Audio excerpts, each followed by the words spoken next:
Vamos a encomendar al Señor nuestras meditaciones de hoy, en este momento de oración, en el nombre del Padre, y del Hijo, y del Espíritu Santo.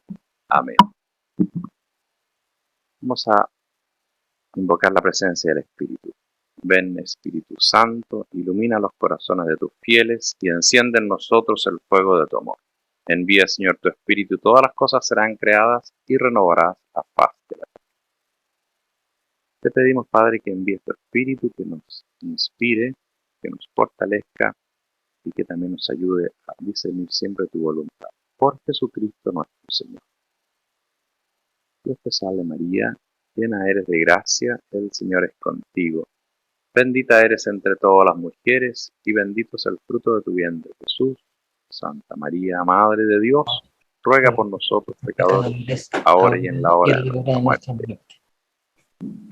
Muchas gracias por participar en esta mañana de oración y yo quisiera hoy día con ustedes hacer una reflexión sobre algunos textos bíblicos en torno a un tema que es muy central en nuestra vida y es justamente cómo comprender la obra de Dios en nuestra vida.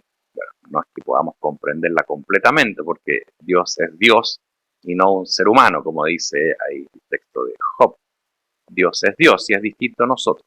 Pero en esta vida, y Él siempre está acompañándonos, y uno tiene que tratar de alguna manera, comprender la propia vida como una vida de discípulo, una vida de seguimiento del Señor.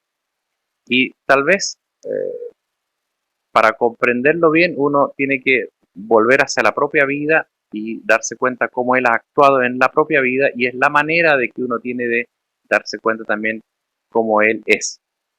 Uno descubre quién es una persona, en primer lugar, al ver lo que hace. Bueno, eso lo sabemos todos, ¿no es cierto? El actuar de alguna manera representa lo que uno es. Pero en el caso de Dios es más todavía notable eso porque nosotros no podemos saber cómo es Él porque es Dios, es distinto a un ser humano, es distinto a lo creado, es justamente lo trascendente. Pero sí podemos saber algo de lo que es Él por cómo ha sido con nosotros, con la humanidad y con cada uno. Por eso el retiro siempre tiene que ver con volver a la obra de Dios en la propia vida. Y tal vez podemos comenzar con un primer texto que es el conocidísimo momento de la conversión de San Pablo, o el llamado de San Pablo, que no es simplemente la conversión, sino que es el llamado, la vocación, es la definición de la vida de San Pablo. Si ustedes ven en el libro de los Hechos de los Apóstoles, en el capítulo 9, bueno, del versículo 1 al 19 está todo el momento en que es Pablo camino a Damasco, texto muy conocido por todos, camino a Damasco, cae al suelo, Dios se le aparece, resucitado Jesús, y lo invita a su seguimiento. Los versículos más centrales están entre el versículo 3 y el versículo 9. Y dice así, ¿no?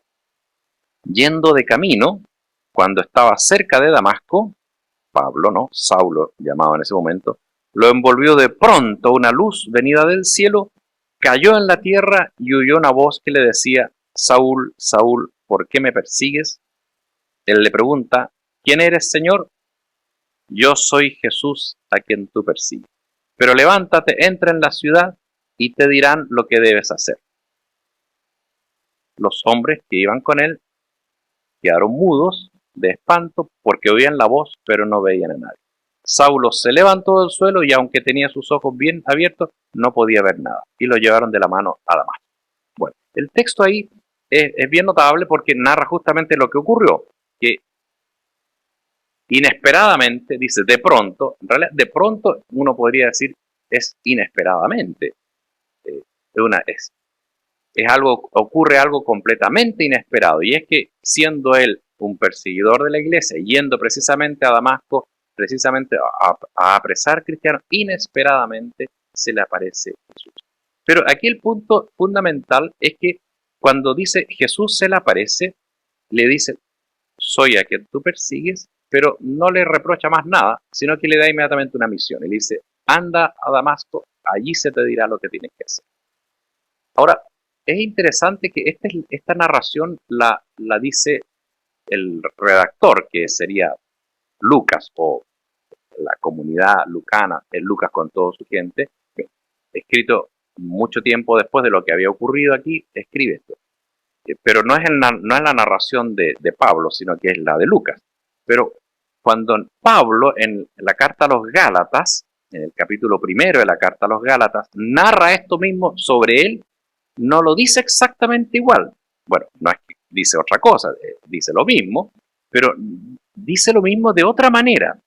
Y fíjense ustedes la diferencia, porque ahí en Gálatas, capítulo 1, del versículo 11 al 24, narra esta misma historia, muy parecida, y luego eh, hace algunas reflexiones. Entonces, fíjense ustedes que en el versículo 15 al 18 como que se detiene en este momento. Y está todo el trasfondo del texto que narró San Lucas, que es más conocido, el de los Hechos de los Apóstoles. Todo el mundo siempre habla de eso, pero no siempre uno se detiene a cómo lo cuenta Pablo mismo en la carta a los Gálatas, que está escrita por él.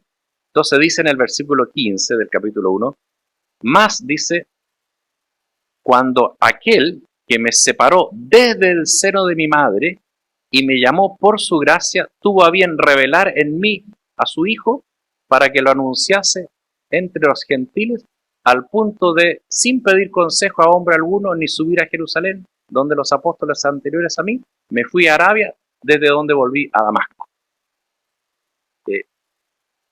Y fíjese, momento antes, él había dicho lo siguiente, en el versículo 13, seguramente habéis oído hablar de mi conducta anterior en el judaísmo, cuando perseguía a la iglesia de Dios para destruirla, y cómo superaba en el judaísmo muchos compatriotas de mi generación, aventajándolos en el celo por las tradiciones de mis antepasados.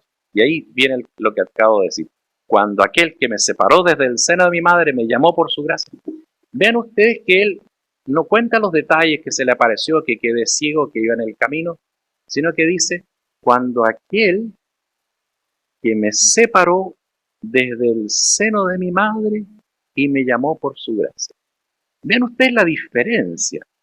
Él, en primer lugar, dice, no está diciendo me votó, sino que me llamó por su gracia. En eso coincide con Lucas, pero había dicho una cosa antes, el que me separó desde el seno de mi madre. O sea, se trasladó 30 años atrás, uno podría decir, si es que tuviera 30 años cuando lo fue llamado, o 20 y tantos. Y entonces él no dice en el momento en que me llamó y ahí conocí a Jesús y él se preocupó, sino que inmediatamente reconoce que lo que ocurrió ahí, no sé, a los 30 años, a los 20 y tantos, en realidad es una cosa que ya venía preparada desde el seno de su madre, o sea, antes de nacer. Entonces, en el fondo, lo que descubre él es que inmediatamente cualquier acontecimiento que le ocurra en su vida es un acontecimiento que tiene que ver con su vida entera, que no es al azar, es providencial, uno puede decir. Está totalmente planificado desde un principio. Es una cosa que ocurre porque Dios así lo ha tenido preparado desde un principio. Entonces se juntan dos cosas en la vida. Y que ahí está el primer misterio del seguimiento de Dios. Y es que, por una parte, las cosas ocurren inesperadamente. O sea, nada puede ser más inesperado que una persona que no conocía a Jesús y más encima lo perseguía y andaba buscando cómo matar a los que lo seguían, se le aparezca el mismo resucitado y lo envía a Jerusalén para una misión. No puede ser nada más inesperado que eso. Pero al mismo tiempo, eso inesperado es completamente, de alguna manera, uno podría decir, o planificado, o está dentro de una providencia divina. Y en todo caso, yo estaba en las manos de Dios desde un principio. O sea, aquí lo que nos tenemos que nosotros tener sumamente claro en nuestra vida, que en Dios no hay azares. En Dios no hay nada casual. Está siempre bajo un plan providencial. Esto trae muchos problemas, sobre todo cuando hay sufrimiento, cuando hay injusticia en la vida. De eso podemos conversar todavía en un momento más. Pero sí hay una cosa básica, que el fondo de la vida nuestra está bajo una misión. Y ahí paso como al segundo tema, ¿no? O al segundo aspecto. Siempre uno se dice que ¿cuál es el sentido de la vida de uno? La vida de uno es una vocación. aquí está clarísimo que Pablo fue llamado. Todos nosotros somos llamados. Vocación significa llamado, de vocare, o sea, de llamar. Y el llamado es para una misión, para un discipulado. De tal manera que cada uno es una misión. Hay distintos autores teológicos que han reflexionado sobre este tema. Y el punto importante en todo esto es que cada persona es distinta. Y la primera pregunta que uno tiene que hacerse es ¿qué es lo que nos identifica? Fíjense ustedes que normalmente mucha gente dice, bueno, nosotros nos identificamos porque somos un ser espiritual. Y cada uno es un ser espiritual. Por lo tanto, somos todos iguales en dignidad. Correcto. Perfecto. Pero eso le falta al segundo aspecto. Cada uno de nosotros es totalmente único, totalmente distinto a la persona que está a mi lado. O sea, por ejemplo, yo y ustedes somos iguales en dignidad, en derecho, eso es una cosa básica. Pero a la vez somos completamente distintos. Pero no es solo distinto, sino que cada uno es único. Es único e irrepetible. Ahora, la pregunta es, ¿qué es lo que nos hace únicos e irrepetibles? Uno podría decir, es que soy espiritual. No, porque somos todos espirituales igual.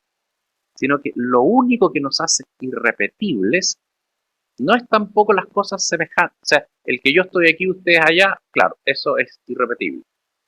Nos hace distinto. Eso es lo que me caracteriza a mí.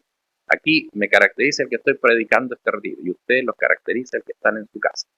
Pero eso es momentáneo. Más rato no voy a estar aquí ni ustedes van a estar en su casa, por lo tanto, eso que nos caracterizaba como irrepetible y único, pasajero.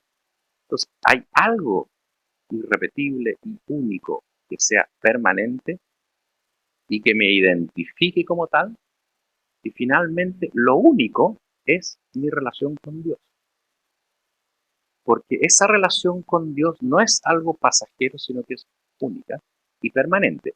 Pero sobre todo porque esa relación con Dios es la que me determina quién soy yo. Porque esa relación con Dios, eso es lo que se llama vocación, misión, discipulado o identidad. Teológicamente se le llamaría persona. Eso es lo que me hace a mí. Cada persona que ha sido creada desde la eternidad ha sido pensada por Dios con una vocación, es decir, con una misión, con una identidad y con un desarrollo vital. Y eso es muy relevante porque en el fondo cada persona es una misión, una vocación, un llamado, una tarea, llamémosle, misión. Entonces, y eso es lo que descubre Pablo, porque Pablo descubre que en cierto momento se le aclara cuál es la misión, pero le demuestra que él es esa misión y se consagra a eso, y de ahí en adelante me consagre, y lo descubre porque ha sido llamado desde el seno materno. Entonces, ustedes me pueden decir, pero ¿y de dónde sacó esto? Bueno, lo sacamos de la misma Biblia, del mismo texto bíblico, de los mismos textos bíblicos. Fíjense ustedes que hay una característica que traspasa totalmente el Antiguo y Nuevo Testamento, y es que cuando Dios llama a alguien, le cambia el nombre, o le pone un nombre de acuerdo, o cuando nace alguien se le pone un nombre de acuerdo a la misión. El tema del nombre en la Biblia es un tema totalmente central y de características teológicas, como en la antigüedad en general. Nosotros no. Bueno, en realidad sí, porque la gente le pone nombre a sus niños, a sus nietos, hoy día, me imagino ustedes, o a la gente que conoce, siempre tiene una idea. Antiguamente era una idea más religiosa, un santo, el protector, o el santo que nació. Hoy día es un artista, un futbolista, un nombre de moda, una serie. Bien, yo respeto totalmente las decisiones de los papás respecto al nombre, pero está demostrando que el nombre no es una casualidad. O si es el mayor, el nombre del papá o del abuelo, de decir, mira, este es el cuarto, el quinto que ya se llama mi mismo nombre. Eso es una cosa tremendamente importante. O sea, el nombre tiene una realidad muy fuerte. Bueno, eso que es popular, con mucho mayor razón en la Biblia. Podemos empezar desde el mismo Abraham, que fue el primer llamado, Inmediatamente Dios le cambia el nombre, se llama Abraham y le dice Abraham, y quiere decir en el fondo padre de multitud. O sea, inmediatamente lo llama, le da una misión, pero la misión lo identifica. El nombre identifica. El nombre para nosotros no es una cosa externa, es en la Biblia es una cosa que identifica. Uno podría decir, si uno lo mira, hasta en Platón está el tema del nombre. El nombre si el nombre es lo que yo soy, es lo que me identifica, eh, en la Biblia sigue siendo exactamente igual. Es lo que yo soy.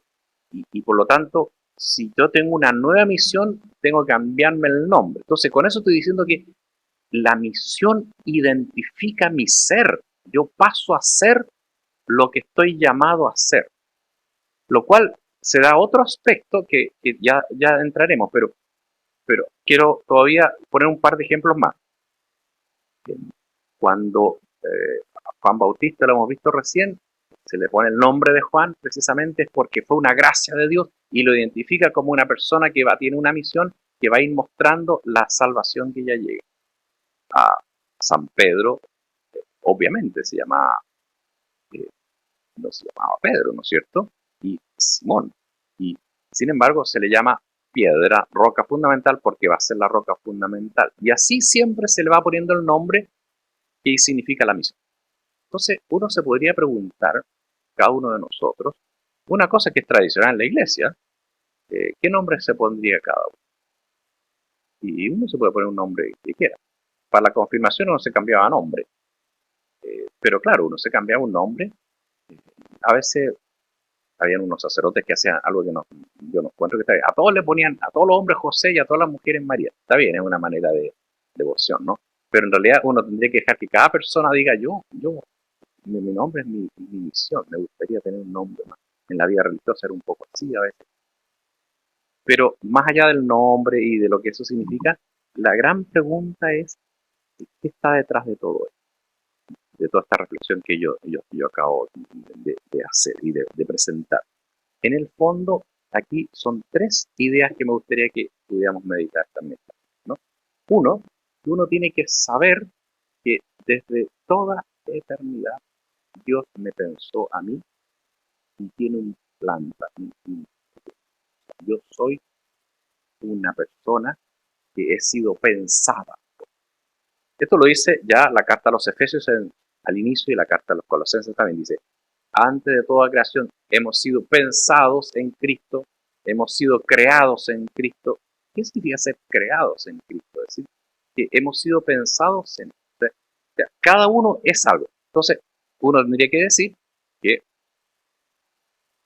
si a alguien le preguntase, ¿no? Yo le preguntase a cada uno de ustedes, ¿ustedes existen o no existen? Todos van a decir, sí, existo, obvio, existo. Yo soy verdadero. Ya, de acuerdo, existo. Entonces, después le puedo preguntar, ¿y por qué existen? Alguien habrá querido que exista, dirá. Claro, claro, mis papás querían que yo existiera. O, bueno, es porque alguien quiso que yo existiera. O sea, si uno existe es porque alguien quiso que yo existiera. Pero finalmente fue Dios. O sea, si yo existo porque finalmente Dios quiso que yo existiera. Bueno, hasta ahí no he dicho nada muy novedoso. Pero ahí uno da siguiente paso. Bueno, ¿y por qué quiso que existiera? ¿Por qué alguien quiere algo? Porque eso es bueno y yo quiero eso bueno. O sea, en el fondo, si existen es porque alguien quiso que existan, o sea, porque soy amado desde toda eternidad. O sea, finalmente yo soy producto de un amor. Eso es lo primero, y uno tiene que tener sumamente claro ese punto, que uno existe porque independiente a todas las circunstancias intermedias, porque si hay algo que es casual, entre comillas, es el nacimiento, la existencia, las características de uno. No puede haber algo más casual biológicamente. Yo no voy a empezar a discutir con los médicos que me están escuchando, pero si hay algo casual en cuanto a cómo se da esa unión espermio, óvulo y finalmente las características genéticas, no puede haber algo nada más azaroso. Pero tras eso azaroso hay propiamente alguien que me amó y quiere que yo exista tal como soy. Ese tipo. Entonces, Es una cuestión básica que uno tiene que tener muy profundamente en el corazón. Pero lo segundo es que eso que yo soy, porque Dios ha querido así desde toda eternidad, eso no es algo fijo, sino que es algo a desarrollar. Es una vida con una potencialidad que está llamada a ser. Eso es la vocación, la misión. Siempre que uno le dicen, usted es una misión, la misión significa algo por hacer. Entonces, si yo tengo vocación sacerdotal, es porque tengo que, entonces, voy a entrar al seminario, voy a poner a estudiar, es algo por hacer. Y toda vocación es algo que está por hacerse. Entonces, cada uno de nosotros es una tarea en sí mismo, es un camino por hacerse, algo que yo debo empezar a realizar ahora en adelante. Y, y por lo tanto, yo voy a desarrollarme en la medida en que desarrolle eso que he sido. Entonces, eso le da a uno una responsabilidad absoluta y eso es el llamado al discipulado. Pero después de eso, uno dice, bueno, entonces yo soy algo ya definido o estoy por hacerlo. ¿Quién soy yo? ¿Este que estoy ahora o puedo ser otra cosa? Y ahí se da una tensión, si ustedes se fijan, entre lo que soy, el llamado, el plan de Dios, y finalmente lo que yo voy a llegar a ser en el futuro con la misión que tengo. Entonces yo les pregunto, ¿quién es uno? Y finalmente uno es el que llegó a ser al final de la vida. Por lo tanto, uno es una tarea pendiente, un camino, una vocación. Y eso tiene una ventaja muy bonita, y es que nadie está determinado por su vida pasada, porque su vida es sobre todo futuro. O sea, aquí hay un tema, el tema de la vocación, el tema de que uno ha sido amado desde toda eternidad, que Dios le ha dado y quiere que uno exista y que lo ha hecho como es. En el fondo, pero es una vocación a hacer, en el fondo es que el ser humano es sobre todo esperanza y el futuro. Esto ayuda mucho, porque en el fondo uno nunca puede olvidarse de su pasado es, y uno lo tiene, pero es un pasado que de alguna manera lo marca, pero no lo marca negativamente, sino que lo va llenando de posibilidades para el futuro, y en el fondo uno siempre va a ir avanzando, avanzando, y nunca está determinado. Siempre puede dar un paso más, avanzar, y porque Dios lo va llevando justamente a eso. Entonces, uno es futuro, es esperanza, es llegar. Y, y usted me dice, pero aquí hay una contradicción entre lo que yo soy, porque yo nací, no sé, yo nací varón, nací chileno, nací el año X, no puedo ser otra cosa, ¿de acuerdo? Pero por otro lado, siempre puedo avanzar y crecer, sí. Entonces, ¿qué es lo que ocurre? Lo que ocurre es lo siguiente, es que de alguna manera Dios a mí me mira, y había un autor que lo voy a citar, que es Baltasar, que tiene una frase muy bonita, y dice, lo que pasa es que Dios tiene dos ojos, como nosotros, pero de otra manera, entonces me mira a mí como yo soy y como Él, como soy ahora, como nací, digamos, y como soy ahora, con un ojo. Pero en el otro ojo mira a Jesús resucitado y yo integrado en Él. Y yo soy ambas cosas. Soy lo que soy ahora, pero Dios me dice, esto es lo que tú eres y así te amo totalmente. Pero además te miro con esperanza de que llegues a hacer esto otro y así quisiera y te voy a ayudar a que sea. Entonces uno es una tensión entre lo que es y lo que está llamado a ser. Pero en ambos puntos Dios me está mirando con sus ojos amorosos diciendo, así yo te quiero y así te amo incondicionalmente y así me gusta como eres. Eres esto y te amo así, pero quiero que seas esto otro y te voy a seguir ayudando. Pero si llegas hasta aquí al medio, igual te sigo amando, igual te sigo queriendo. Y ahí en el medio quiero que llegues a ser. O sea, en el fondo uno vive siendo lo que es, contento y amado como es, pero a la vez empujado por ese amor que me dice, pero todavía tienes mucho que caminar y mucho que avanza. Hasta el último día. Entonces, al finalmente, uno es el que llegará a ser el último. Y eso es una cosa preciosa porque en el fondo es una vida de una vida totalmente empapada, llevada en los brazos de Dios, en la mano de Dios, en la providencia. De alguna manera, esto se ha dado de muchísimas maneras en los santos, ¿no? Yo me recuerdo un par de ejemplos que tal vez pueden iluminar en este sentido. Y yo me acuerdo, leí la vida de un misionero polaco, americano, que entró escondido en los años 30 a Rusia a tratar de ayudar a los cristianos católicos, los pocos que había en la época, para tratar de apoyarlo en la fe en tiempo de, de Stalin. O sea, era una totalmente prohibida la entrada clandestinamente. Bueno, finalmente lo pillaron, tuvo 5 años en una cárcel aislado y 25 años en un campo de prisionero en Siberia, digamos, campo de trabajo. Una vida de un sufrimiento horrorosa, ¿no? Y finalmente logró sobrevivir y finalmente fue liberado y volvió a su hogar. Entonces él contó una serie de historias impresionantes. Bueno, entonces eh, le preguntaron, bueno, pero ¿cómo lograste sobrevivir? ¿Cómo? ¿Cómo? Entonces en responde él dijo, finalmente lo único que me movía es que Dios me llevaba, que Él me conducía. Y finalmente Él estaba detrás de mí de alguna manera. Y es un poco la vida, ¿no? La vida es que finalmente esa idea de que yo estoy pasando lo pésimo en este momento puede ser, pero estoy llamado a algo y de alguna manera Dios no me ha abandonado ni aquí ni allá, es como lo que conduce la vida, ¿no? Yo vi también una película muy linda de Carlos de Foucault. Carlos de Foucault fue un santo que tuvo una vida muy sacrificada en el desierto, entonces, finalmente lo mataron en Argelia, bien, bien al norte, al sur de Argelia.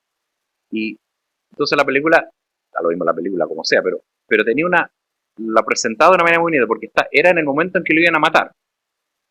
Entonces, en ese instante, como es típico de las películas que vuelven para atrás, ¿no? Entonces, en el momento en que lo iban a matar, estaba ahí y entonces le conversa un par de cosas con el que lo va a matar, que es una situación muy dramática, pero en todo ese momento le empieza a recordar su vida para atrás.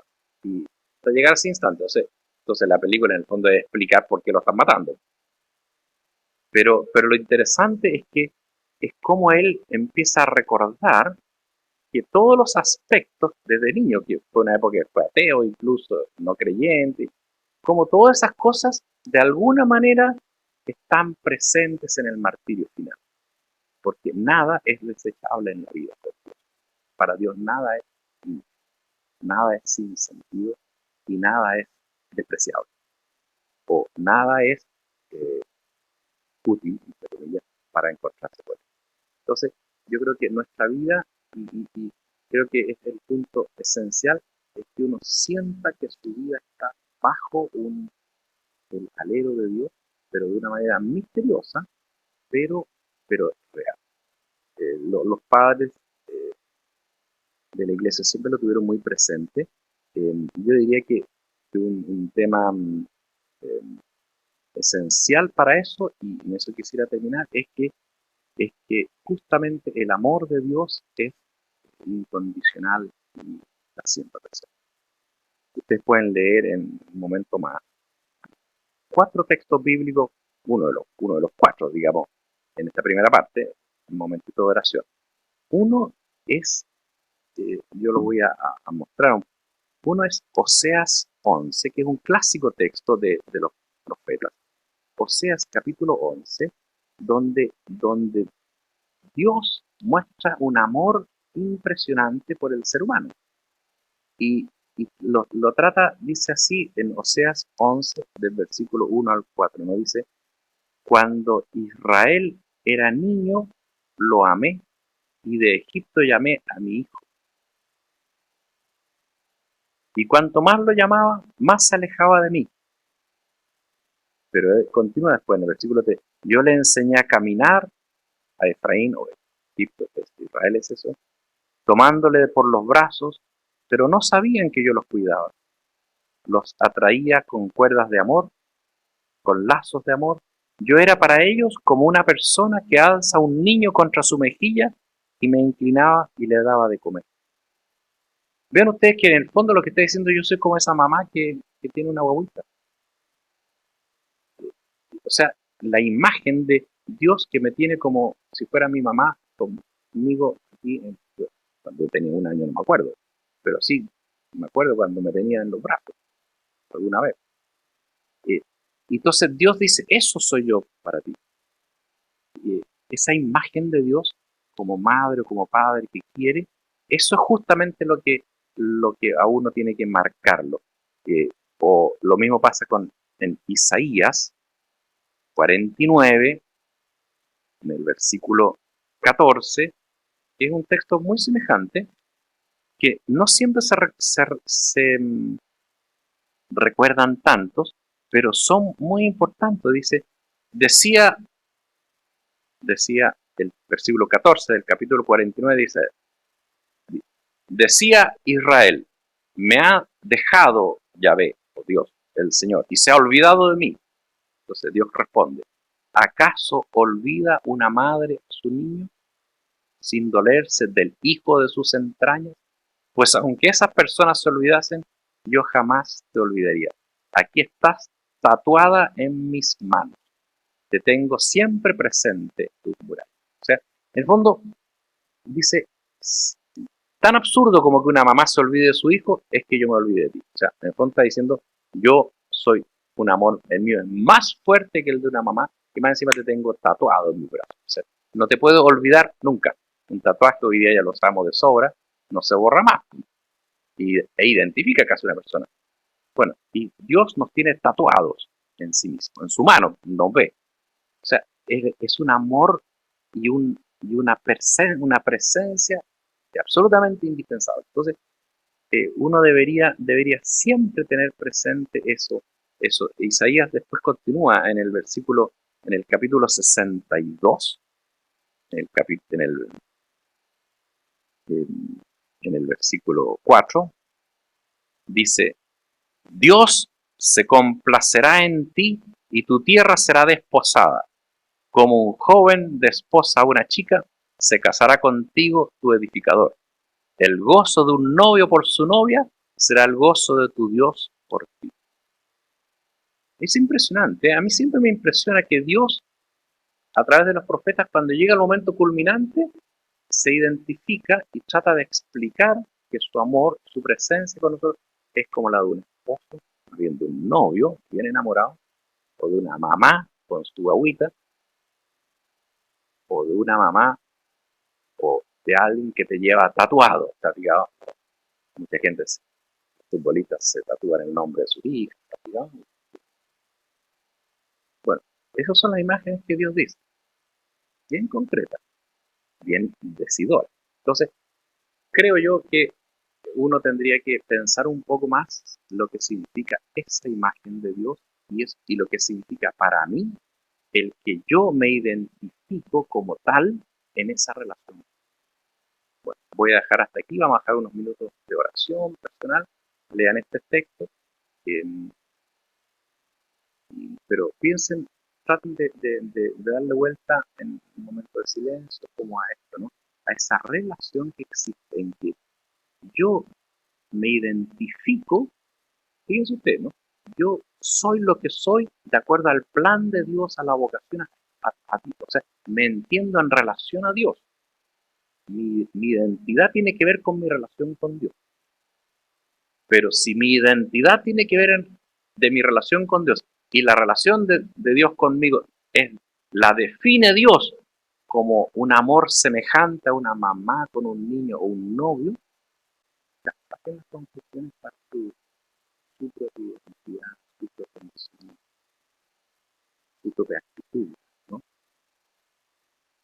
Entonces vamos a dejar unos momentos de silencio, cada uno en su casa puede meditar o hacer una capilla.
Hemos visto, y usted ha meditado, a partir del texto de Pablo primero, pero luego de toda la,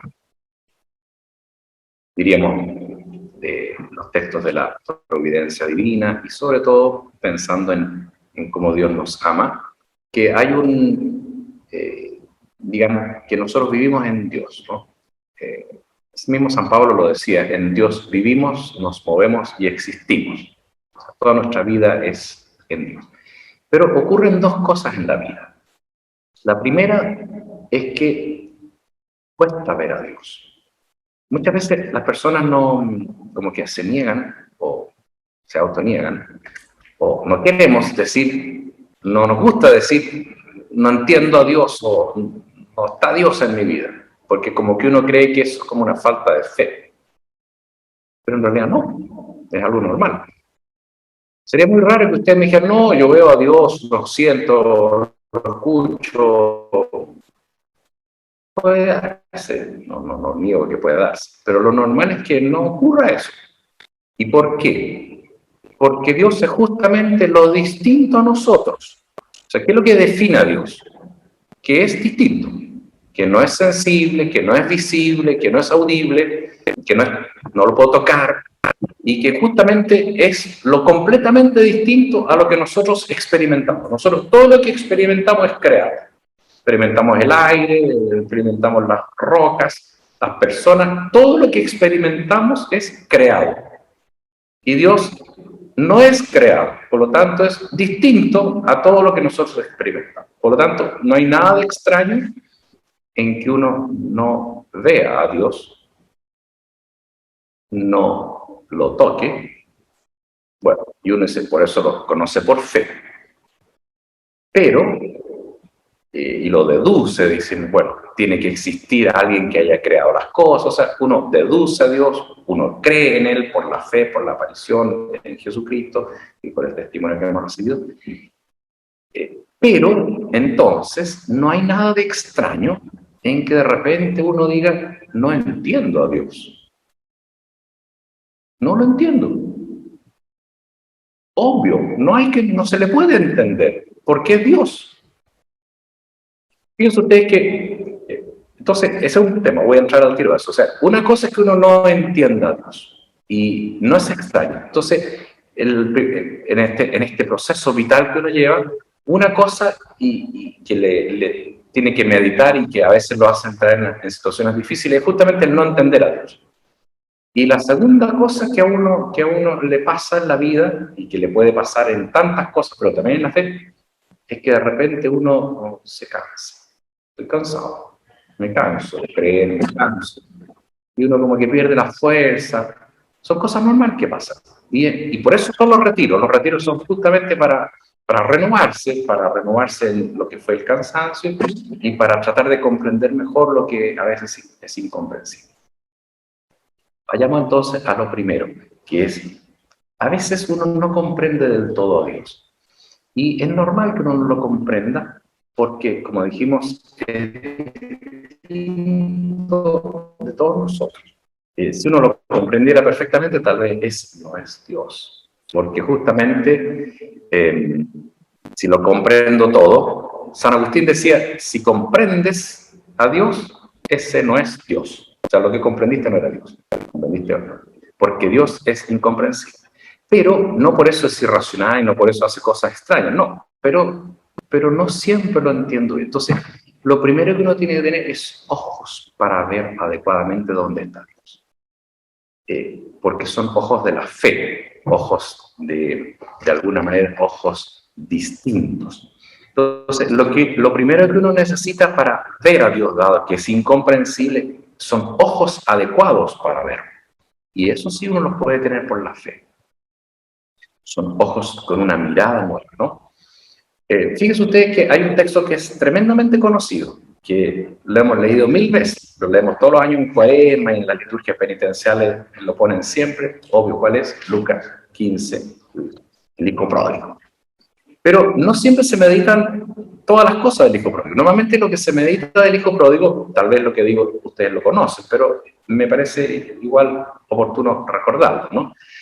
Cuando se habla del hijo pródigo, se habla del hijo pródigo, pero no se habla en realidad del padre del hijo pródigo, que es el núcleo del texto. O sea, la parábola del hijo pródigo en realidad no habla del hijo pródigo, habla del padre misericordioso, o del padre del niño que se va a la casa. O sea, el texto está centrado en el padre, no en el hijo, pero lo más llamativo es el hijo. Pero fíjense ustedes que aquí hay una cosa que es siempre relevante, ¿no? Que en el texto de Lucas 15, en el versículo 17, perdón, 11 en adelante, ocurre toda la historia que ustedes conocen, que Dios,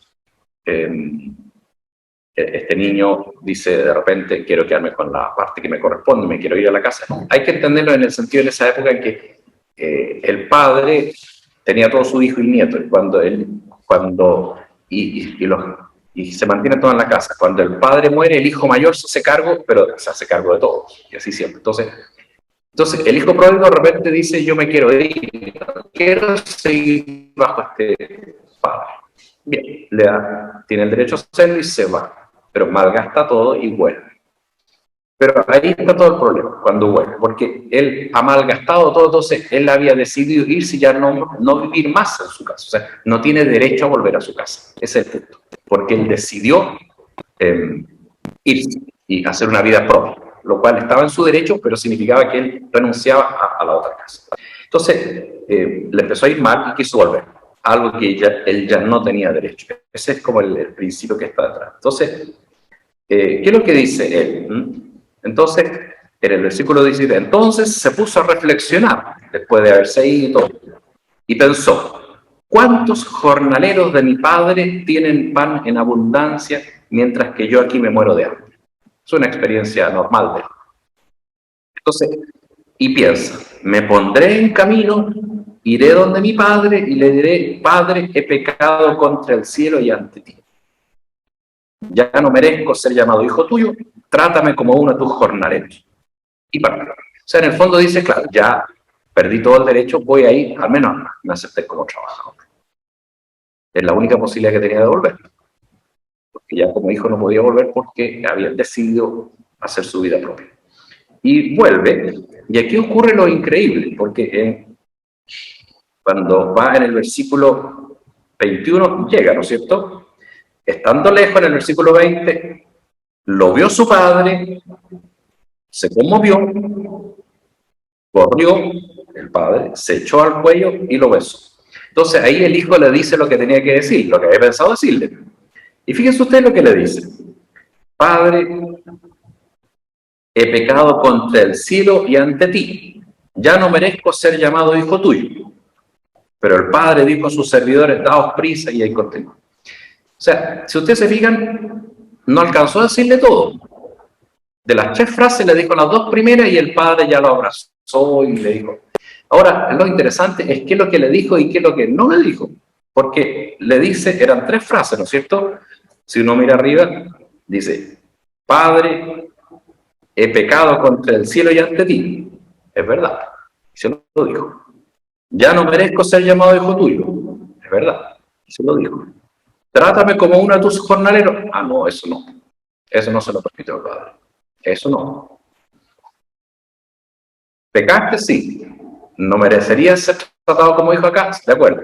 ¿Pero no eres hijo? No, sigue siendo hijo. Jornalero jamás. O sea, en el fondo no le permitió decir lo único que no era verdad, que él nunca deja de ser hijo. Y por eso no se lo pudo decir. Y el padre lo abrazó y le recuperó la dignidad de hijo, le pasó el anillo y le hizo una fiesta. Entonces, el tema es que el hijo, por más que quiera alejarse de Dios, podrá alejarse todo lo que quiera. Sin embargo, nunca deja de ser para Dios lo que es para Dios, su hijo. Y por eso el padre no le permitió decir eso. Por eso que el núcleo está puesto en el padre, no en el hijo. Sí, la gran novedad de esto no es que él se haya ido de la casa. Muchos se van de la casa en esa época y hacen una vida distinta. No todos tenían que quedarse en su casa. Que a muchos se arrepientan porque les va mal, muchos les pasa.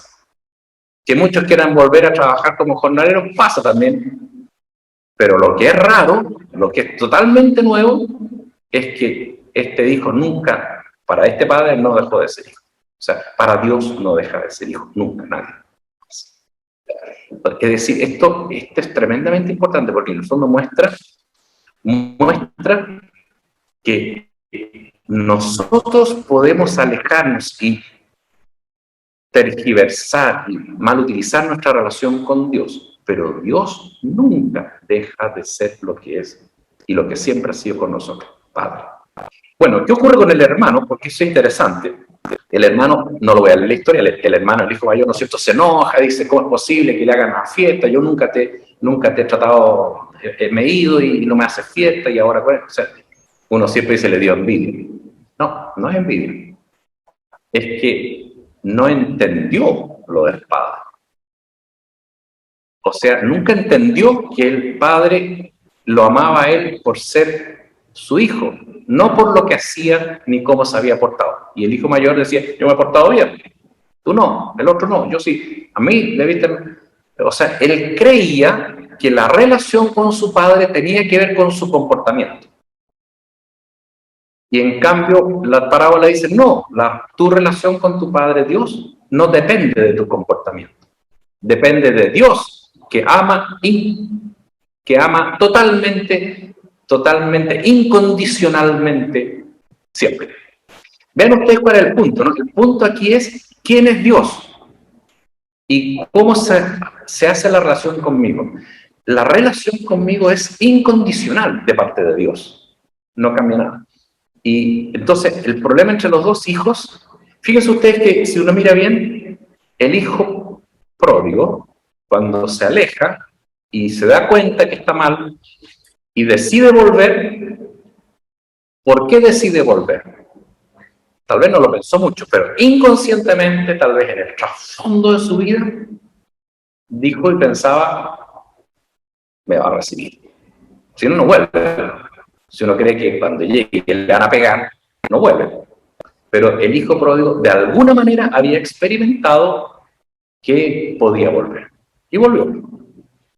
Pero aquí en el fondo el tema de los dos hijos no es un tema de entre ellos, ni de envidia. El tema es la imagen que tenían de su padre, o sea, de Dios. Uno sabía que su padre lo amaba más allá que sus acciones. Y el otro pensaba que su padre lo amaba más o menos de acuerdo a sus acciones.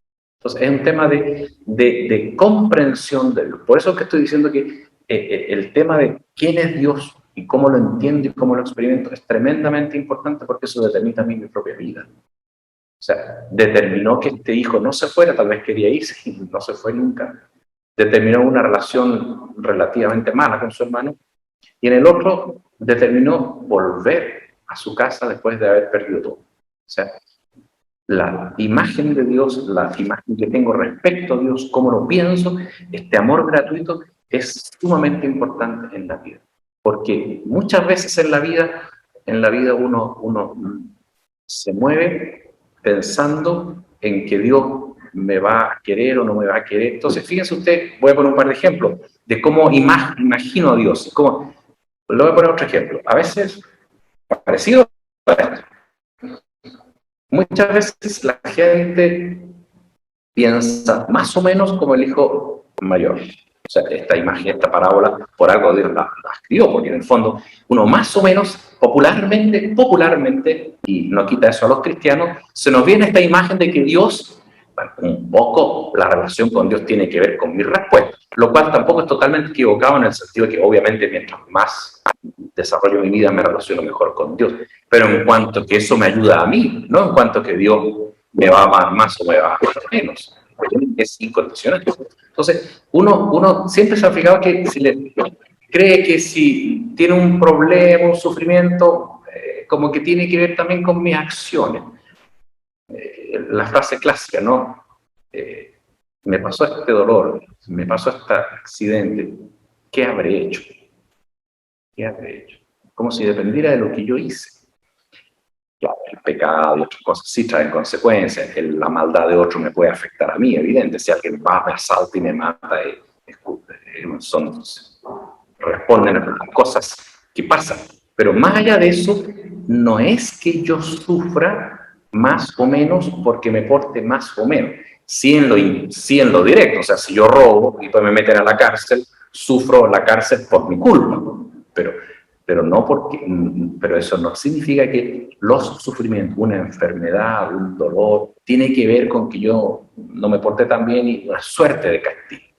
Eso que es bien popular y hace sufrir mucho a la gente, es tremendamente injusto y tremendamente falso respecto a Dios, porque Dios ama a todos incondicionalmente, solo que no siempre entiendo su forma de, pero lo que sí tengo que entender es que no depende su amor incondicional de que yo me porte bien o me porte mal, porque si no, pasa lo siguiente, uno llegaría a la siguiente conclusión, de que yo digo, me está yendo bien, me estoy portando bien, está yendo medio mal, algo habré hecho de mal. Y finalmente me ha ido, tenía mucho sufrimiento y problemas. Me ha ido, he hecho, seguramente no me porto muy bien. Pero después uno mira al lado y dice, pero este otro como que le va harto bien. Y como que no es tan bueno. Y este otro le va harto mal. Y como que yo lo encuentro bien buena persona. En conclusión uno termina diciendo, Dios hijo. Pero eso no tiene que ver con los sufrimientos o el que le vaya bien o mal a otra persona, tiene que ver con mi mala comprensión de Dios, de que asocio a Dios una especie de intercambio conmigo. Entonces, este texto de la parábola del hijo pródigo es una parábola tremendamente central en el Evangelio de Lucas y que se repite con muchas otras.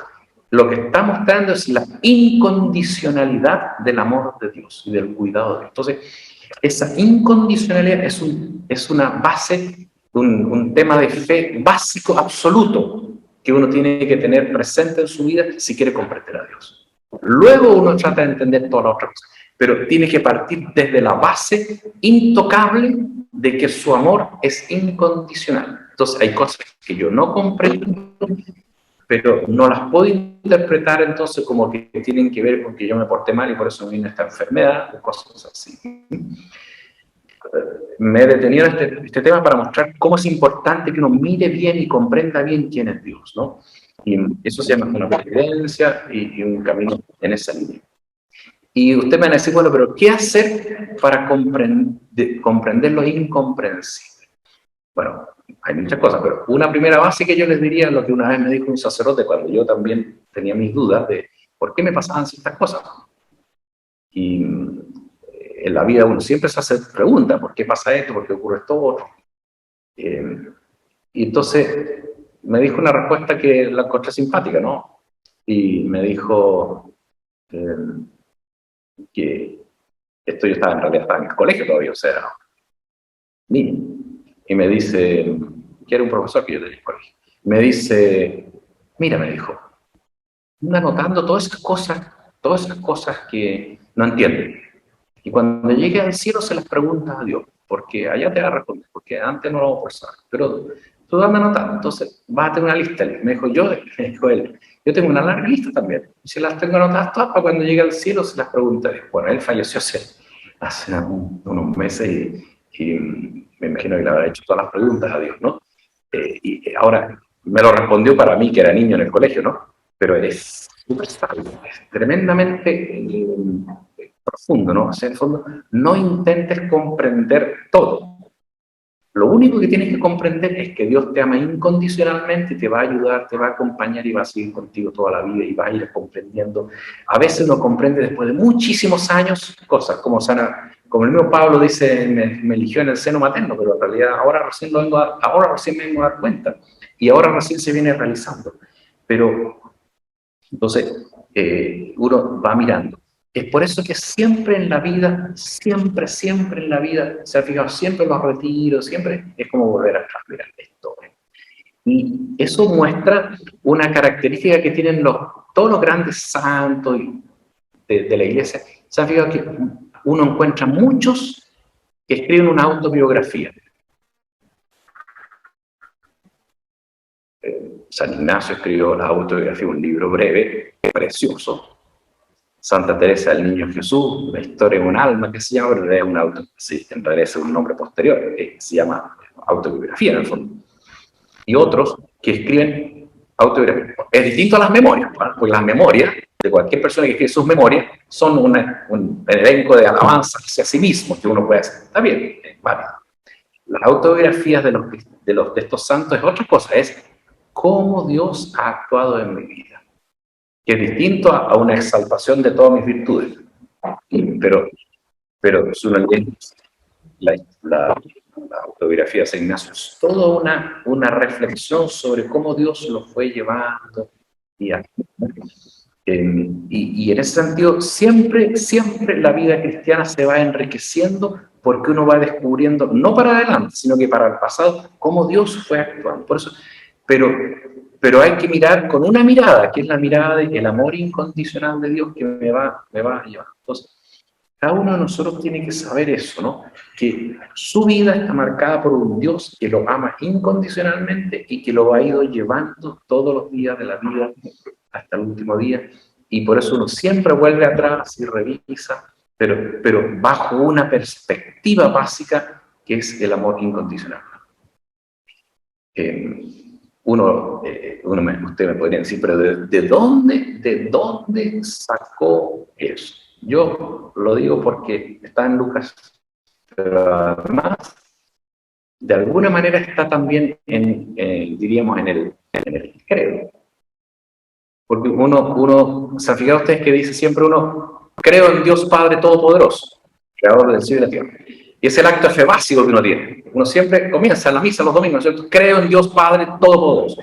¿Qué significa creer en Dios Padre Todopoderoso? Que es Padre Todopoderoso. Padre en el sentido de paternidad y maternidad, uno puede decir, o sea, de creación de la vida y de amor incondicional. Eso es Padre, amor incondicional. Y es Padre Todopoderoso, creador de la vida, todopoderoso. O sea, un amor incondicional y todopoderoso. Pero acto seguido uno dice, ya, no lo reza ya, pero uno lo dice a veces, ¿no? Es como que uno lo piensa inconscientemente, no lo dice así, lo digo de una manera más. Pero no, uno dice, Dios es Padre Todopoderoso, ama incondicionalmente a todos, ha hecho todo perfectamente bien porque es todopoderoso, menos a mí. Porque yo debería ser así, no debería ser así, debería mejorar.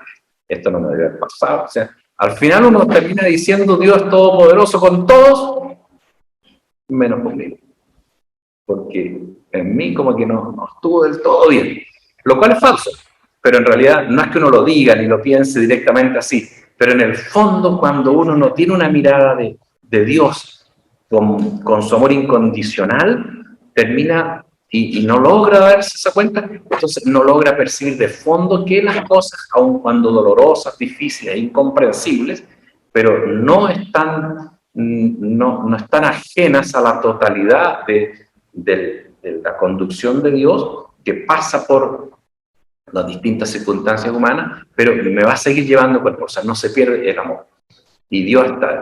Entonces, eso le permite a uno comprender y sacar lecciones de la vida, de sus propios males y también de los demás. Pero hay una última cosa. Entonces ustedes me van a decir, pero, en este sentido, ¿no? Pero, ¿y qué pasa con los injusticias, males? Claro que existen. Y mías y de otros. Pero Dios, ¿y qué pasa con mis errores? Yo realmente hago una cosa mala que me marca la vida. Sí, pero Dios siempre va rearmando la propia vida. Porque no es que uno le diga, mira, Dios tiene para ti un plan, tienes que ser, no sé, entrar a la universidad católica, estudiar tal carrera, después trabajar acá y acá. Y resulta que justo el último año yo flojeé un poco y no entré a la universidad católica. ¿Qué pasó? Se acabó mi vocación para siempre y ahí partí mal, porque partí a otra universidad, pues estudié otra cosa. Entonces, de ahí en adelante, nunca más seguí el plan de Dios. Falso. Y esto lo puede hacer uno en todas las decisiones de la vida. El plan de Dios y el manejo de Dios incluye todas las respuestas humanas, incluye todo lo que yo soy, incluye incluso los males que me llegaron, no porque quieran los males que me llegaron, porque a mí también me han pasado males que no tengo la culpa yo, porque me afectaron, me hacen daño. Pero no es que Dios quiera que ese daño me haga, pero de alguna manera eso entra en un sistema que finalmente yo también sigo adelante y sigo, porque al final lo único absoluto es que me configure con Cristo. Eso es lo único importante. Finalmente, el único absoluto, todo lo demás es relativo a ese fin, que yo me voy configurando con Cristo para ser cada día más uno en Cristo, para vivir mirando a mi Padre Dios y para configurarme a través de la fuerza del Espíritu en ser hijo de Dios en Cristo. Y todo lo demás me va a ayudar. Entonces, Dios respeta la libertad, incluso están los problemas, pero ahí va Dios siempre, siempre llevando. Entonces, creo que una primera cosa muy importante como mirada es esta mirada sobre quién es Dios y cómo Dios maneja mi vida y cómo Dios no la maneja quitándome la libertad, sino que en mi libertad y con la libertad de todos y con todos los problemas, pero finalmente me va llevando para este único absoluto, que es esa configuración absoluta con Dios que me hace totalmente, me hace pensar mi vida desde Dios y me voy identificando con Dios. Y finalmente, ¿yo quién soy? Soy ese hijo resucitado que Dios quiere que yo llegue a ser algún día y que va a lograr que yo sea cuando me identifique totalmente en la eternidad con Dios. Y me va llevando. Entonces, nunca, nadie, jamás, en este sentido, nunca, nadie, jamás es sin esperanza. Fíjate que a veces le dicen, no, contigo, nada que hacer. Tú, no. Eso jamás, para Dios jamás. Nunca nadie es sin esperanza. A uno se lo habrán dicho muchas veces de niño, de joven, de adulto, ¿no? No, tú no hay nada que hacer. Eso para Dios, eso no existe. Dios siempre dice contigo, hay mucho que hacer. Tú nunca eres sin esperanza, ¿no? Tú eres alguien que yo espero. Eso siempre, ¿no? Y nadie, nunca, y lo segundo que es, nunca nadie es lo que fue en el pasado. Siempre es lo que va y puede llegar a ser. Nunca está marcado definitivamente por todo. O sea, uno nunca es eso que fue. Nunca lo que fue deja de ser parte de uno. Pero uno no es el delincuente, el expresidario. No es eso. Está en uno. Si uno estuvo en la cárcel, es parte de uno. No lo puede negar. Pero uno no va a ser para siempre, para toda la historia, el preso, el expreso. No lo es. Él es un ser humano llamado a futuro. Y así en todas las cosas. Nunca uno queda ni marcado para siempre y fijo en el pasado, y uno nunca es alguien que no tenga futuro. Eso es la mirada de Dios. Eso es el hijo pródigo. El hijo pródigo no es el hijo malo que se fue, sino que el hijo que recupera su condición de hijo. Bueno, dicho eso, que creo que es la mirada de Dios, yo creo que también esto implica entonces, esto como la segunda parte de esta meditación así.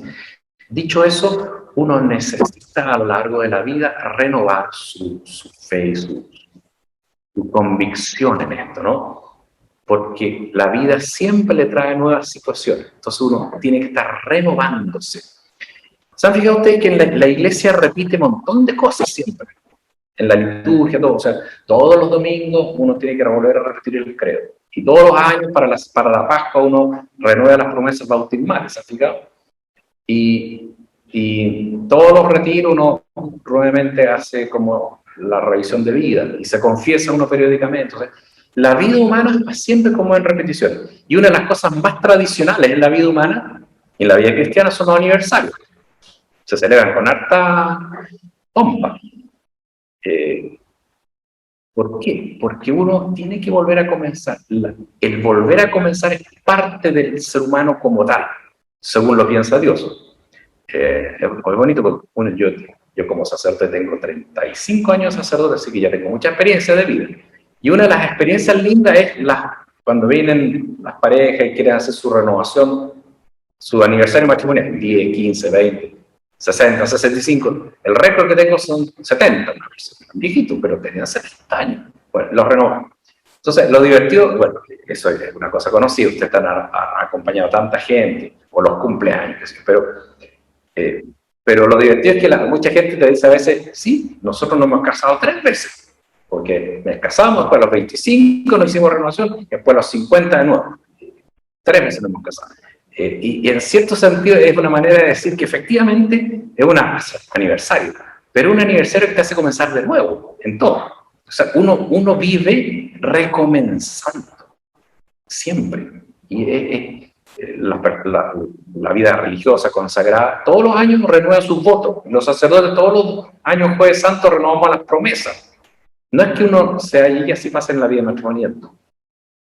Uno tiene que renovar siempre. Bueno. Pero no es un simple renovar.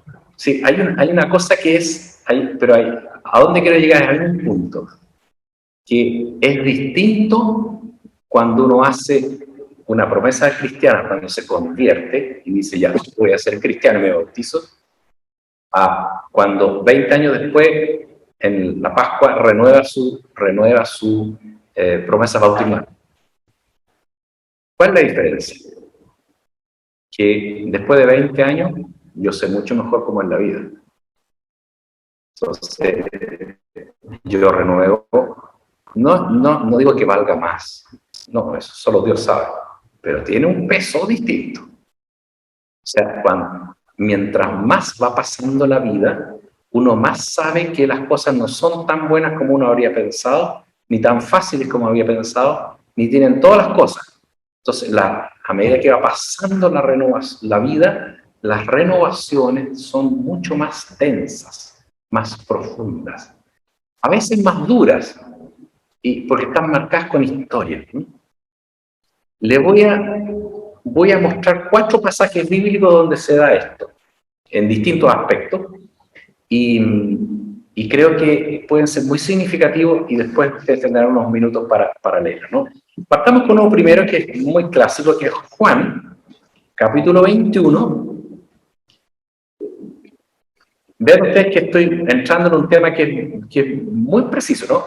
Cómo la vida a uno lo marca, pero uno renueva en la fidelidad. Entonces, si ven Juan, capítulo 21, es el último capítulo del Evangelio de Juan, donde aparece San Pedro. ¿Se recuerdan? San Pedro está en el lago, Cristo resucitado, fue la muerte de Cristo, resucitó Jesús, se apareció un par de veces a los discípulos, y se le aparece aquí a Pedro, a Juan, a los discípulos, y entonces en un cierto momento le habla a Juan. Entonces, capítulo 21, versículo 15 al 19. Entonces, después de haber comido, pregunta Jesús a Simón Pedro: Simón, hijo de Juan, ¿me amas más que estos? Respondió él: sí, Señor, tú sabes que te quiero. Jesús le dijo: apacienta mis corderos. Volvió a preguntarle por segunda vez: Simón, hijo de Juan, ¿me amas? Respondió él: sí, Señor, tú sabes que te quiero. Le dijo Jesús: apacienta mis ovejas. Insistió por tercera vez: Simón, hijo de Juan, ¿me quieres? Se entristeció Pedro de que le preguntara por tercera vez: ¿me quieres?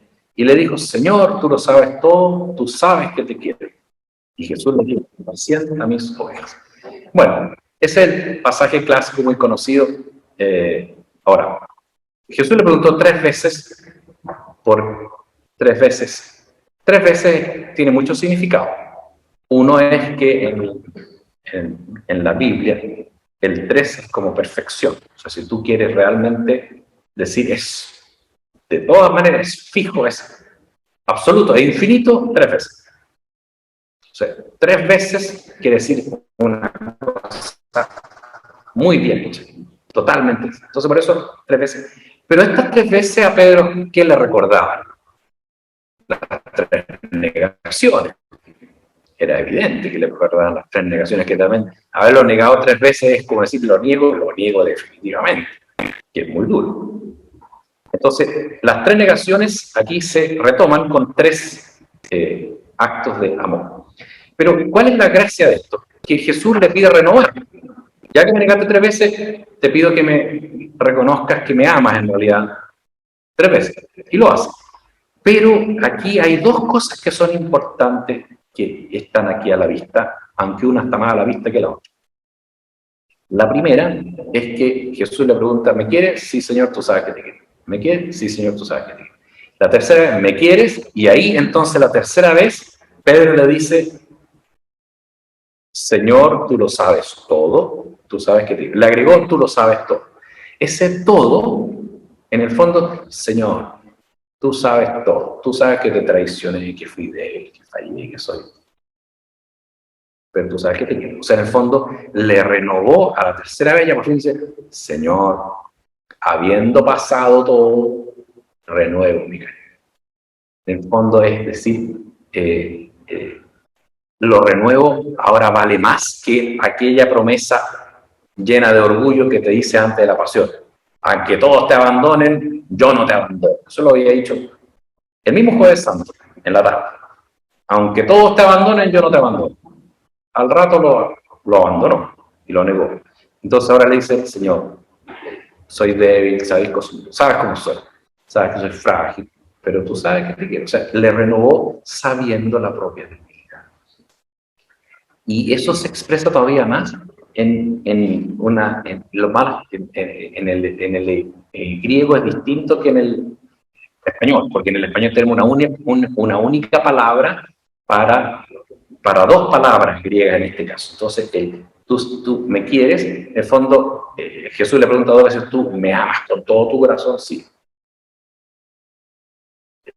Segunda, me amas con todo tu corazón, sí. La tercera le dice, me amas así, sencillamente, es como amigo, y él dice que sí. Entonces, en el fondo dice, mira, sí, así, infalible, no me amas, no lo puedes porque eres débil, pero con tu amor débil, pequeño, me amas, sí, eso me ama. O sea, en el fondo, el tercero es como, le pide un amor más frágil, no porque lo quiera menos, sino que en el fondo diciendo, no, si lo que te estoy preguntando es si tienes la intención de quererme, de amarme, de entregarte, eso me basta eso. No espero de ti lo perfecto, me basta tu frágil amor humano. Esa es como la diferencia, ¿no? Entre las dos primeras y la tercera. A veces lo dicen me quiere o me ama, pero para indicar eso, ¿no?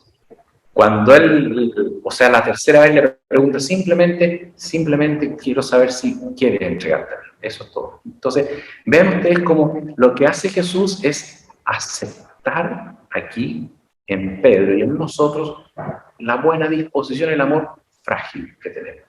Pero tú sabes que aun cuando haya fe. Entonces, en el fondo es aceptar un poco nuestra limitación y nuestro amor frágil.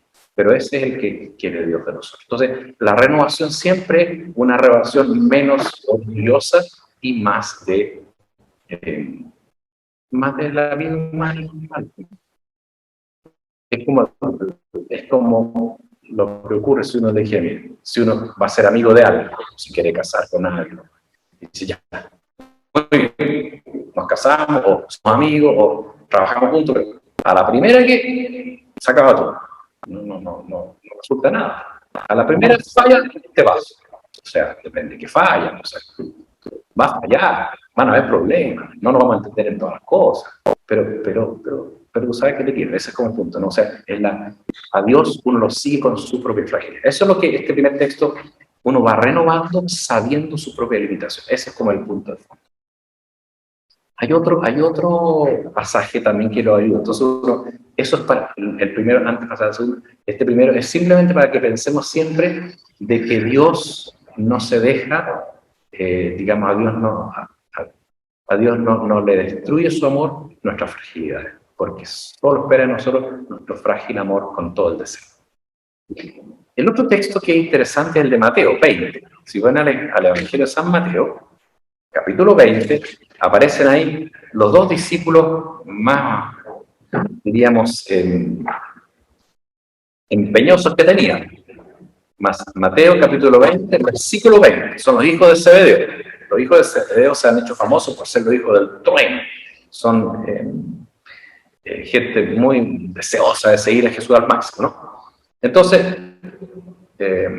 está el famoso texto que ustedes ya conocen. Se acerca la madre de los hijos de Zebedeo, versículo 20, le dice, queremos pedirte algo a Jesús. Jesús le dice, ¿qué? Entonces, ella le dice, manda que estos dos hijos míos se sienten en tu reino, uno a tu derecha y otro a tu izquierda. Y Jesús le dice, ustedes no saben lo que piden. Entonces le pregunta a ellos, aquí viene lo interesante, le pregunta, ¿pueden beber la copa que yo voy a beber? Respondieron, sí podemos. Entonces les dijo, desde luego que beberéis mi copa, pero eso de sentarse a mi derecha o a mi izquierda no está en mis manos concederlo. Será para quienes mi Padre lo tenga dispuesto. En el fondo le está diciendo a usted, no saben lo que pasa, no saben el futuro, lo importante es que estén dispuestos. Y ellos muestran eso. Nosotros estamos dispuestos. ¿Qué es la copa? No sabían ellos. No podían saber lo que significaba la copa, que era ir, morir, ser discípulos, pasar por la cruz y después ser mártires. No tenían ni idea. Solamente están dispuestos, sin saber el futuro. Entonces, en la vida muchas veces uno tiene que renovar, pero no sabe el futuro. Y no puede saberlo. Y tiene que estar dispuesto sin saber.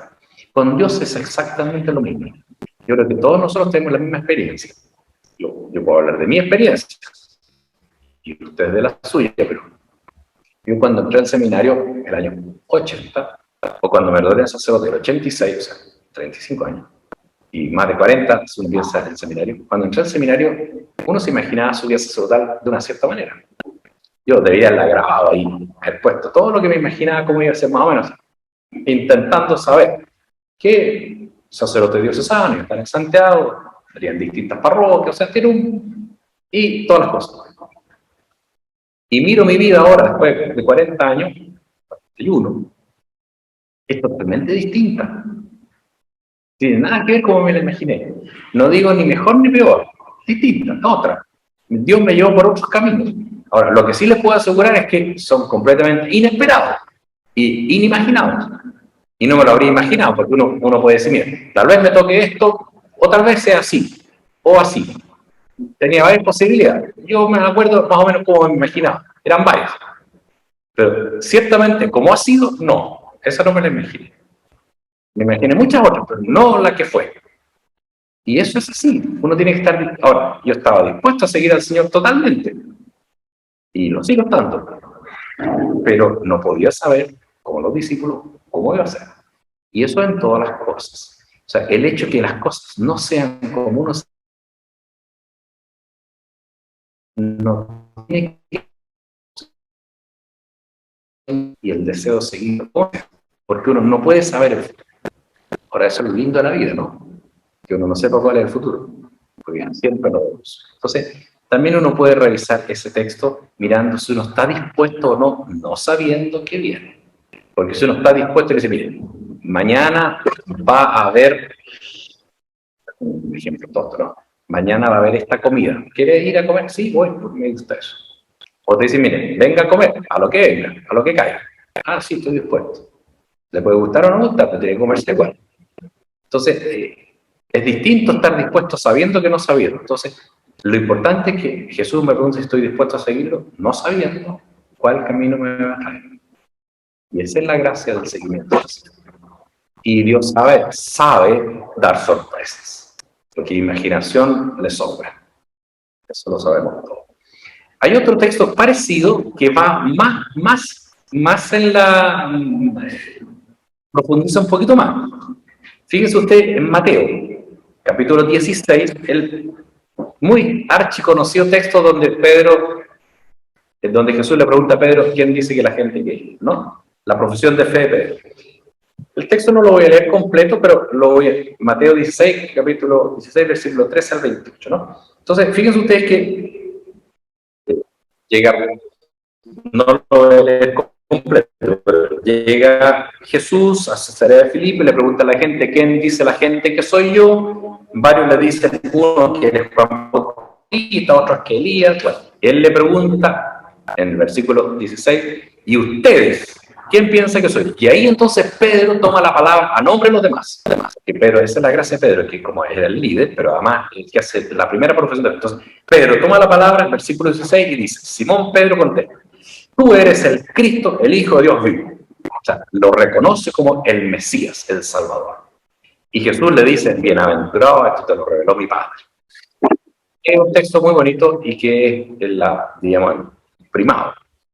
Pero acto seguido, fíjense ustedes que Pedro acaba de decirle a Jesús, tú eres el Mesías, el Hijo de Dios. Y Jesús le dice, y eso te lo reveló mi Padre del cielo, eres bienaventurado. Acto seguido, versículo 21, desde entonces, en ese instante, Jesús comenzó a manifestarle a sus discípulos que él, Jesús, debía ir a Jerusalén, sufrir mucho de parte de los ancianos, los sumos sacerdotes, los escribas, que le matarían y que resucitaría el tercer día. O sea, después de la profesión de fe de Pedro, todos saben que es el Mesías, y Jesús le dice, y yo entonces, ahora viene el momento del sufrimiento, la muerte, la cruz y la resurrección. Inmediatamente, ahí, versículo 22, Pedro lo toma, lo lleva aparte y lo reprende, diciéndole, no se te ocurra, Señor, de ningún modo te sucederá eso. O sea, Pedro obviamente dice, no te puede pasar esto, yo no puedo permitir esto. Cuenta con nosotros, en el fondo le está diciendo. Y aquí viene lo sorprendente, porque Jesús lo mira y los mira a todos y le dice a Pedro, quítate de mi vista, Satanás, porque me sirve de escándalo, porque tus pensamientos no son los de Dios, sino de los de los hombres. Lo sorprendente del texto es la dureza con que Jesús trata a Pedro, porque le dice Satanás. O sea, no creo que haya una ofensa más grande que le pueden decir a uno, Satanás. Le dice, quítate de mi vista, Satanás, eres un escándalo para mí.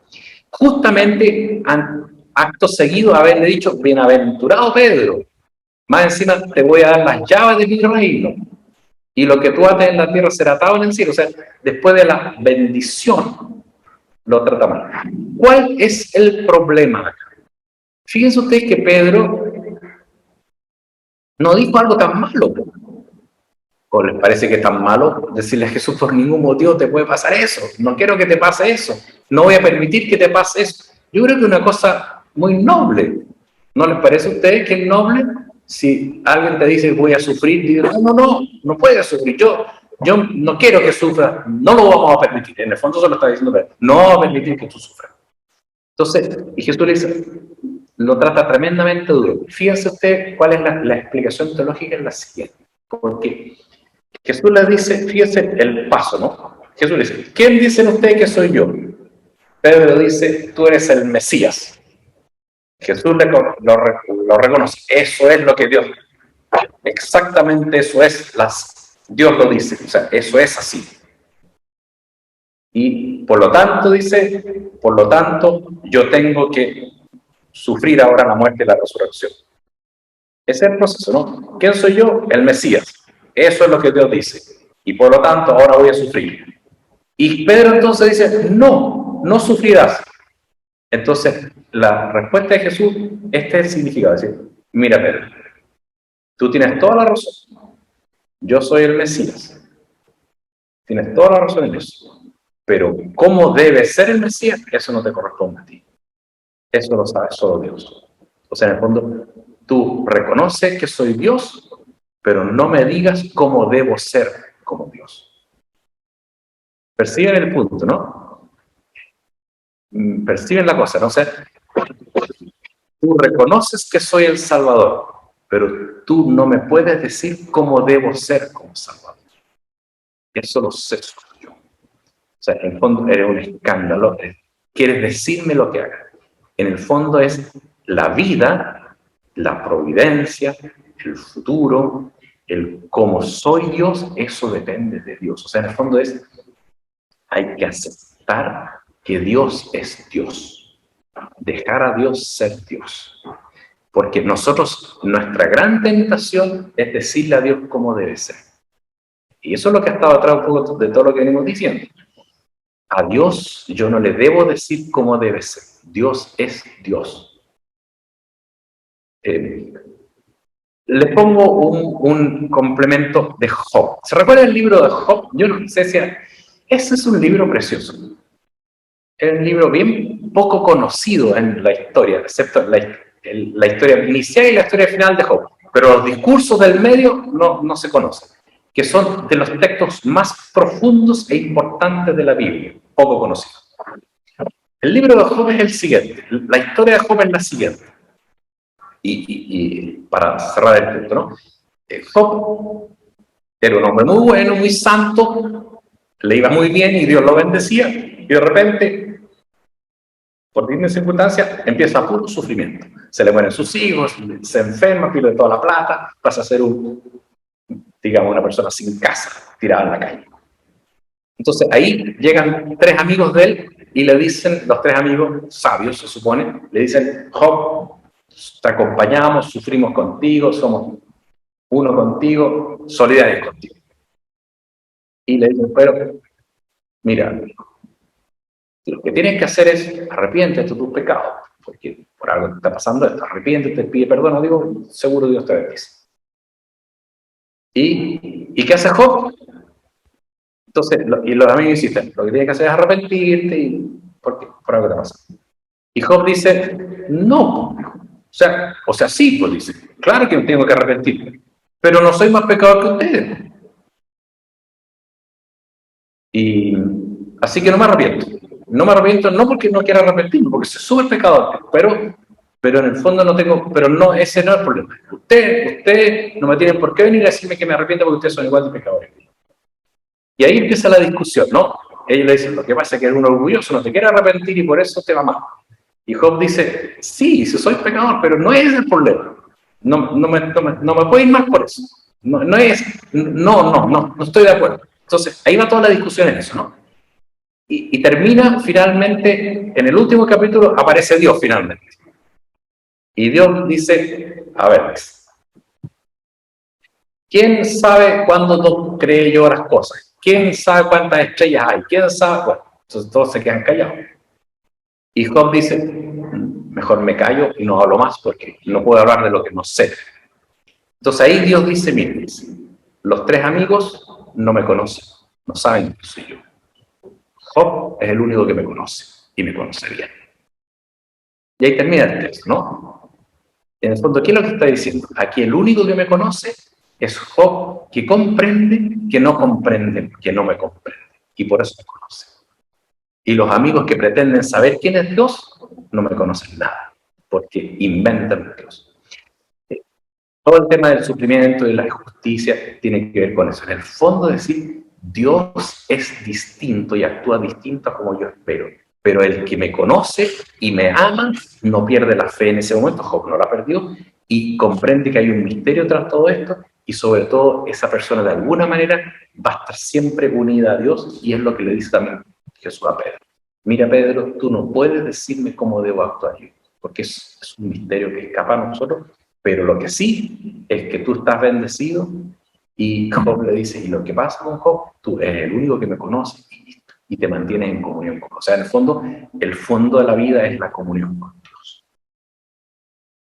Y todavía podríamos ver más textos, pero no quiero más. Tal vez el último, que no lo voy a leer, simplemente lo voy a mencionar, que es el mismo de Juan, que es parecido al de Mateo. Juan, capítulo 6, del versículo 60 al 71, ustedes lo pueden leer después, del 60 al 71. Fíjense ahí que lo mismo pasa. Jesús predica sobre la Eucaristía y la gente se le empieza a alejar. Y ¿se recuerdan el texto, no? Entonces Jesús le dice a los discípulos: ¿y ustedes también se van a ir? Y Pedro le dice: ¿a quién iremos? Solo tú tienes palabras de vida eterna. No comprendieron tampoco. Pero ¿a quién iremos? Solo tú tienes palabras. O sea, en el fondo dice: miren, hay muchas cosas que no comprendemos, hay mucho sufrimiento en la vida, amén. No todo se entiende del todo bien, pero lo que sabemos es que tú tienes palabras de vida eterna, que a nadie más podemos ir y que tú eres todo para nosotros. Y este es el fondo.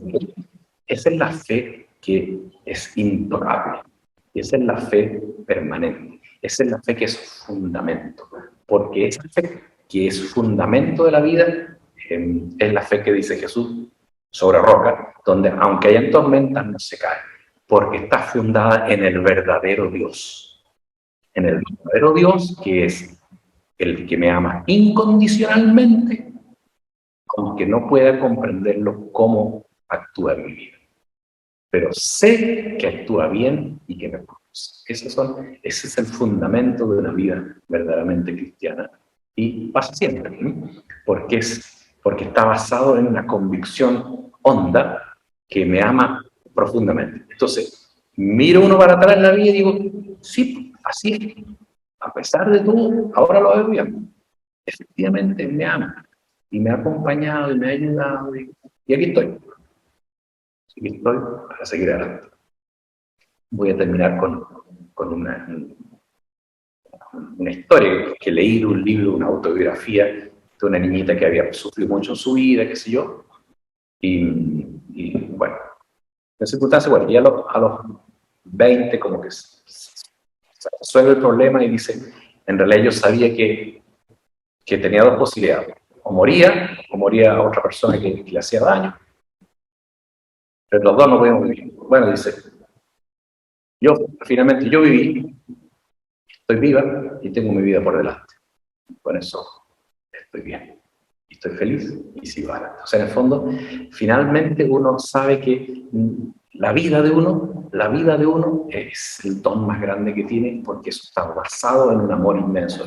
Pero hay que tener mucha fe y hay que renovarlo y no es automático. Y eso es la vida humana siempre, es renovar esa convicción. Porque no es en nada automático, muchas veces se pierde la fe, muchas veces hay problemas, muchas veces hay dificultades. Pero justamente los retiros y la vida humana y la humildad de uno es pedir una y otra vez, renovar, volver a esa convicción básica de la vida. Que Dios tiene un amor incondicional por mí, me va a acompañar y me ha acompañado siempre, aunque yo no pueda entenderlo todo. Pero eso es mi convicción fundamental.